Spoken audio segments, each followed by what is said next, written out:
su compañía tiene una dirección, ¿sabes? Muchas aplicaciones no tienen ni dirección ni dónde la hacen, no sabe, por eso bastante peligro, por eso.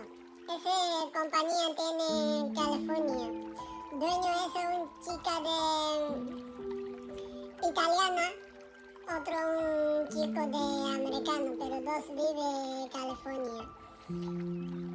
Y tiene que descargar la móvil, cuando descarga pues tiene que registrar y dicho. Por ejemplo, es muy interesante, cualquier religión, cualquier idioma, hasta tibetano antes no existe casi así de chat de GPT para salir tibetano, ¿sabes?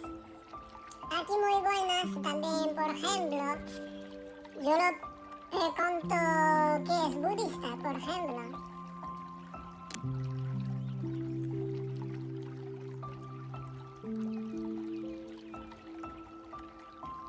¿Qué es budista? ¿Qué me responde? Mira.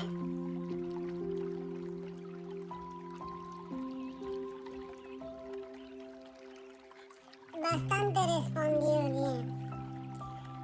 Ahora yo le pregunto, sí. Siguiente, mi pregunta es,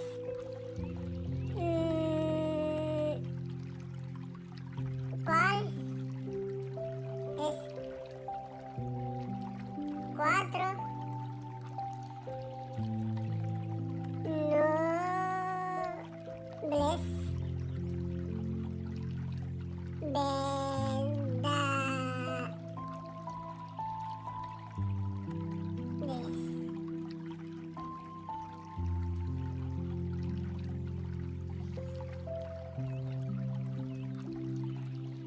Así lo responde.